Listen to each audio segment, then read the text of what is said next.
Alléluia, alléluia, alléluia.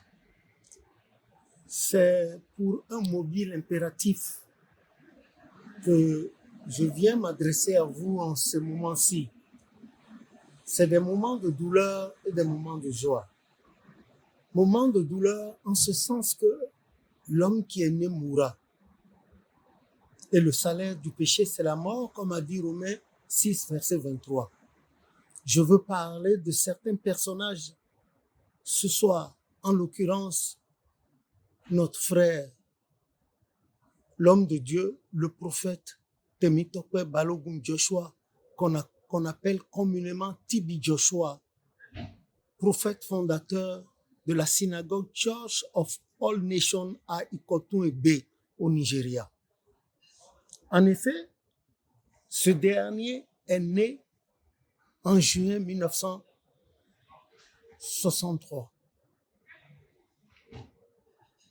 Et on a vu son parcours humblement, très humblement, jusqu'au samedi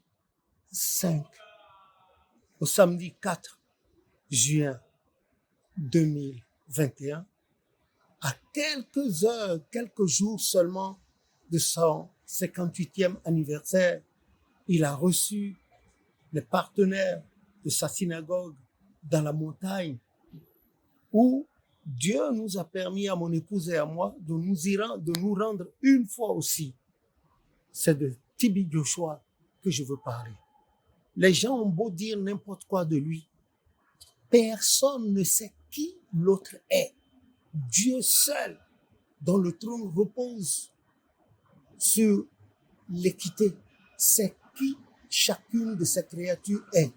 Certains l'ont taxé d'eux, certains l'ont taxé d'eux, d'autres ont cru. Nous, en tout cas, ne sommes pas de ceux qui lui ont jeté la pierre. Au contraire, nous avons glorifié le nom de l'Éternel à chaque fois qu'il y avait des miracles que l'Éternel Dieu opérait par sa main. Et je vais vous le montrer. C'est lui, notre ami, le fondateur de la Squam. Nous avons été avec lui et la dernière fois nous l'avons vu, c'était le 10 février 2019. Et le lendemain, le 11 février 2019, nous étions allés à sa montagne, là où il a reçu dernièrement les gens. Et c'était il y a quelques semaines, sinon plus d'un mois. En effet, ce monsieur, il est né à Ondo State, dans la section d'Arigidi à Koko. Et on connaît son histoire. Il a né dans le sein de sa maman pendant près de 20 mois.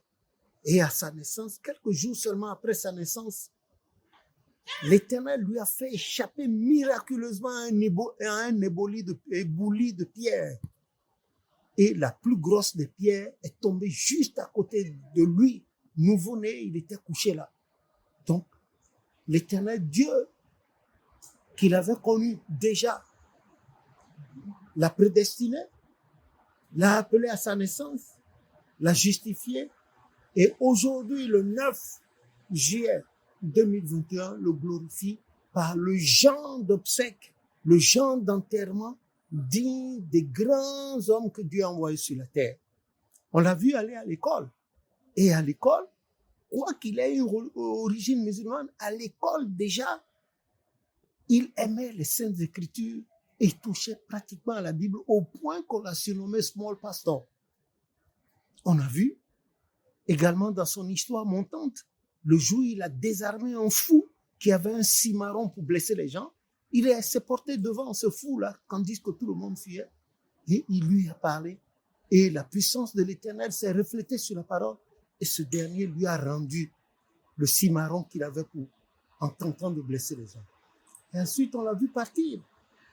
L'appel initiatique, comment ça a commencé? Nous sommes allés jusqu'à ce lieu-là voir la cabane dans laquelle il avait commencé son travail initiatique. Nous avons vu la cabane, nous avons touché cela et nous avons vu le site qu'il a établi. ne sommes pas Dieu pour le juger.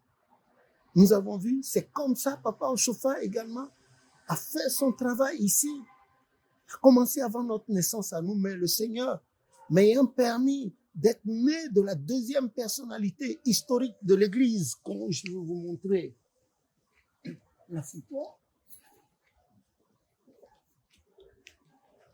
C'est lui que vous voyez en bas ici, Papa Yansounou. Le voilà là, Papa Yansounou. Je suis né de lui. Le voilà. La deuxième personnalité historique de l'Église du christianisme céleste. Et vous n'êtes pas sans savoir tout le travail qu'il a fait dans l'Église du christianisme céleste, à savoir la chorale. C'est lui qui a initié la chorale dans l'Église du christianisme céleste.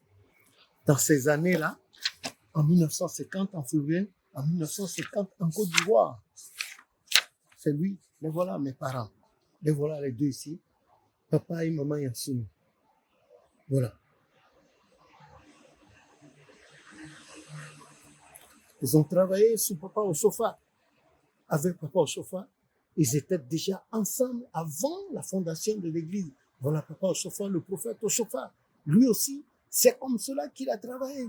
Les gens l'ont traité de tout. Ils ont dit oui, qu'il utilisait la magie, qu'il est allé dans la brousse chercher la magie. Et surtout, quand les 24 et 25 décembre de chaque année, on allait au pèlerinage à Sémé à l'époque, les gens disaient oui, que c'est comme ça.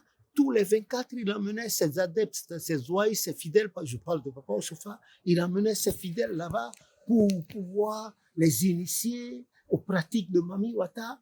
Idem, ils ont dit également de notre frère Tibi de foi. Voilà. Idem, ils ont dit de lui. Le voilà là. Le voilà. Le voilà également. Idem, ils ont dit de lui.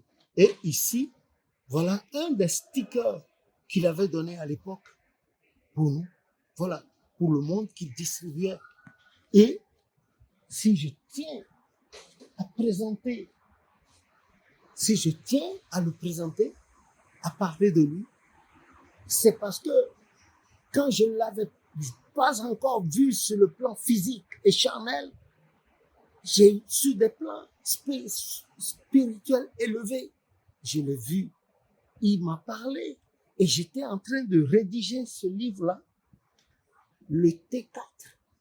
J'étais en train de rédiger le T4 là, pour l'histoire de l'après, leur départ, le départ de Papa Oshofa, Papa Yansounou, Maman Yaman, la doyenne de tous nos moments.